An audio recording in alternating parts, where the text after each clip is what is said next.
Hey you guys, thanks for watching. You guys, I have been sick for like 2 days with a bad cold, sore throat, fever, all of that stuff, and I'm still trying to get over it.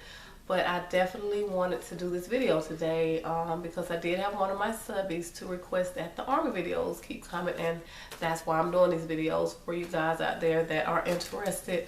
And but I just wanted to let you know about the cold. So if you see me reach for some tissue or clear my throat or something, it's just because I'm still trying to, get over my cold, which you probably can hear how I sound.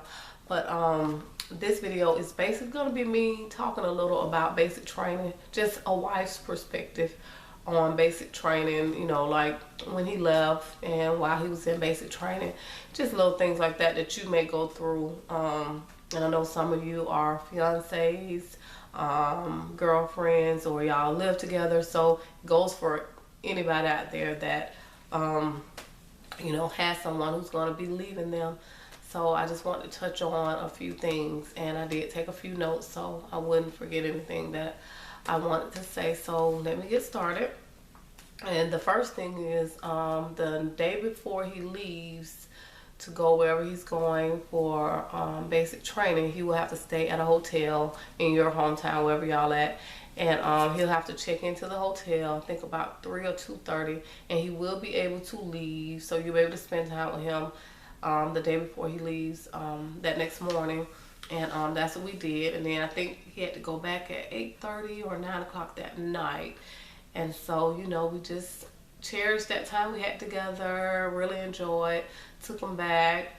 When I pulled off, I was very sad, but he still hadn't left yet. So, I still then didn't feel it as much right then because, he still was there in Alabama. And then I knew I was going to be able to talk to him. So we were able to talk on the phone that night and things like that. And then the next day when he left, yeah, it was totally different. And when your husband, wife, fiance, whoever leaves that next day, and if you're used to being around that person all the time, every day, especially if you live together, you're married, just even if it's a boyfriend, girlfriend, if y'all are used to seeing each other every day or every other day or something like that, when he leaves or she leaves, you're gonna be like, what? Looking around like, what? Are you for real? Like, you're gonna feel it that day. Like, the day that he leaves and he's on that plane or that bus, you're gonna be like, what? I was like, what? Like, okay.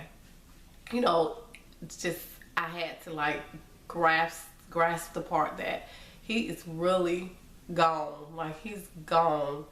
So that's when you're gonna have to just take a moment and you just have to say, you know what?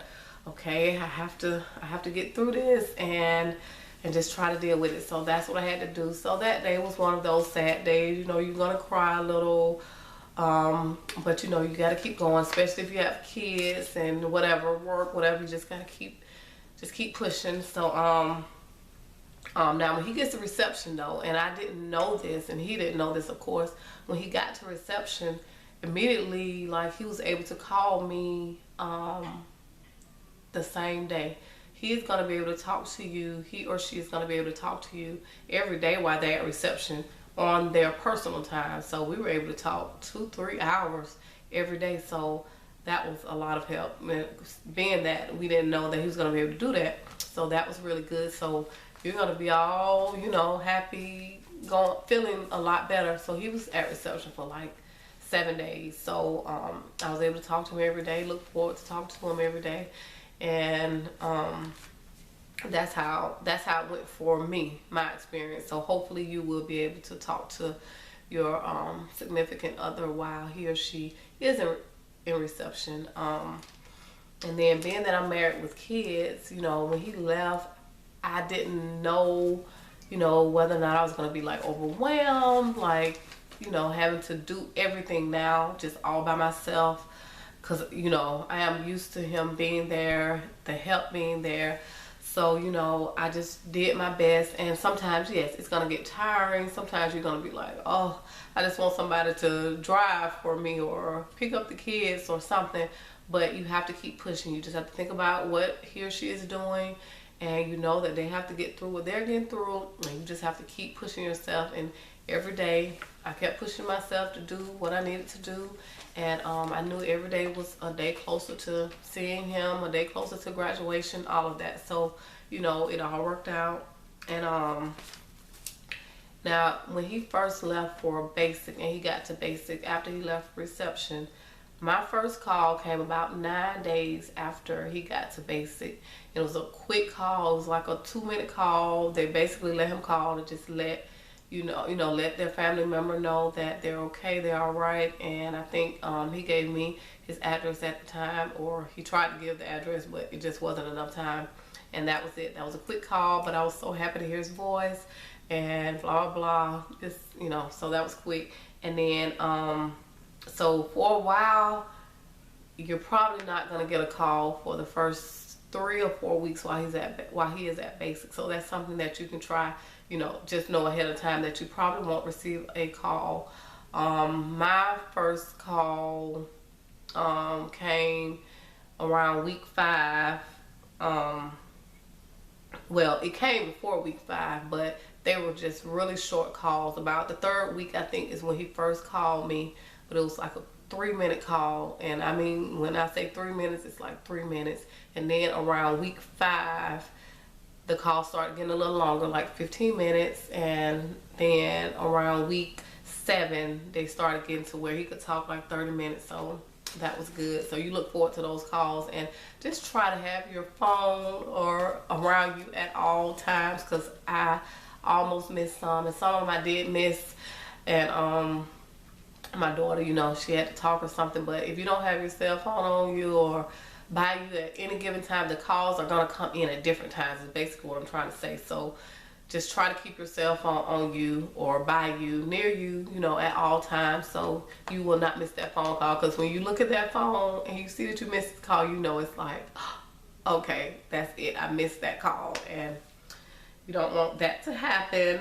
And but during the whole time now while he was gone, I was able to be like Facebook friends with his company. So I was able to follow what they were doing week by week, and I was trying to look for that picture, but I never saw a full picture. I think I saw a picture of like the side of his face on one of them, but that was about it. But you may get lucky and you may see a pic of your wife or your husband, fiance, boyfriend, girlfriend, because they will post pics up every week of what your soldier is doing.